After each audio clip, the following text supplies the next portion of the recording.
due to the history of this country and its oppression that is only toxified continuously and perpetually throughout the years. The situation of young people is a people who's not given a chance to broaden their horizon due to the limitations that have been put in front of them. Young people in KHAYELITSHA are so much pressured.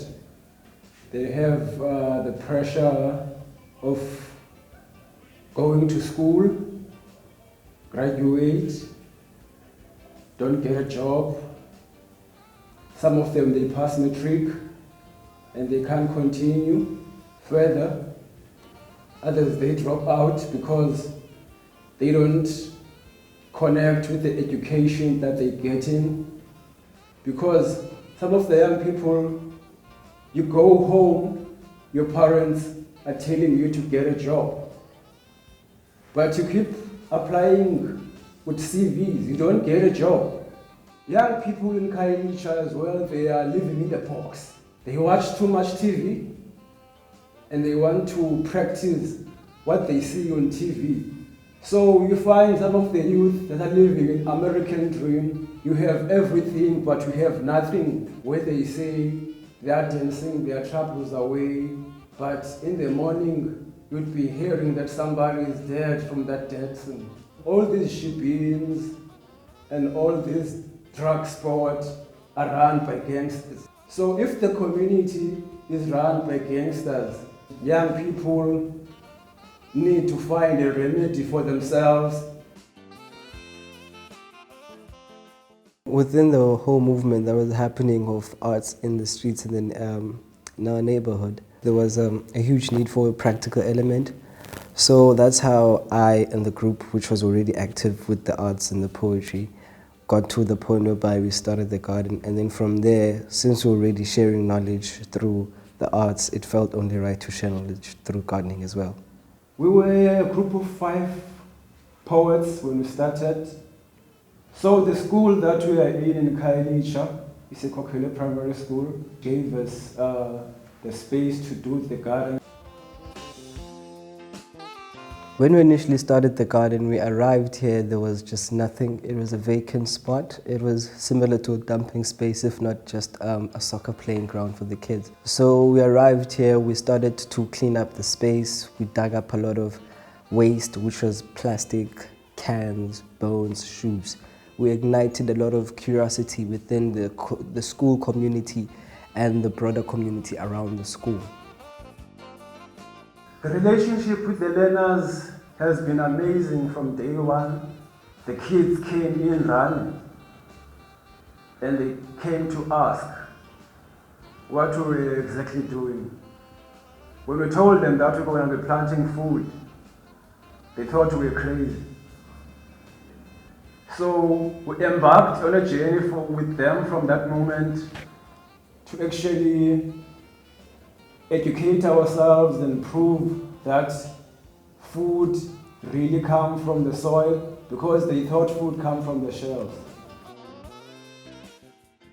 In terms of achievements of the garden, there's many that we can go through, but just to highlight a couple of few very simple achievements is having to ignite the interest of the teachers, since they are the first role models to the kids who already are in the school, since they see them on a regular basis in longer hours. So having to capture their interest, not just in terms of having to observe or view the garden, but having to want to engage with it on a practical level initially, whether it's requesting a specific plant or herb that they want to use, or having to ask questions based on what's happening in the garden.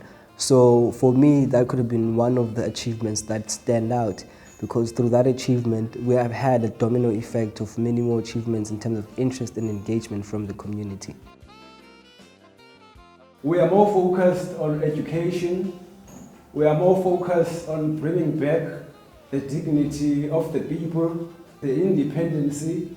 We are more focused on self-reliance, where we say you can feed yourself from the small soil that you have. So we're more about expanding the knowledge of growing. Water in our garden, of course, like Since we all know that there's been a water drought in Cape Town, it has been a crucial element, but not detrimental. So I would say we've done our best to sustain the garden, and it has survived through that era of drought. Luckily for us, since we have quite a magnificent garden that's actually has a lot of diversity in it, it has been much more easier for us to go through this very stressful era of drought here.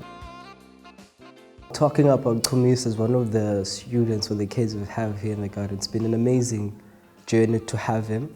It's just that on its own. So of course, like anyone else who comes to something they know nothing of, they totally and completely oblivious.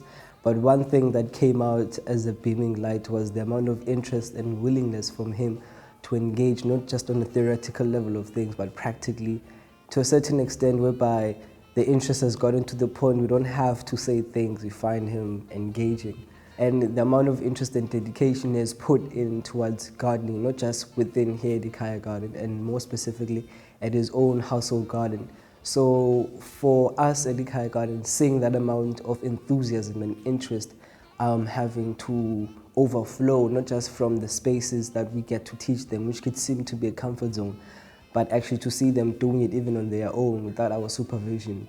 It has been one of the amazing things to see, specifically to Kumisa, having to see him grow on his own, but growing along us. Emmanuel used to come to the garden to observe most of the time, and he'd be asking a lot of questions about gardening, about plants, about everything that related to what we are doing.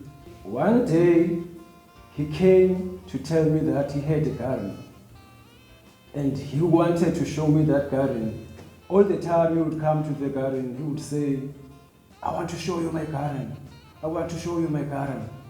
Then one day I decided to go to his home and see what he has done. And I saw some beauty that he has designed.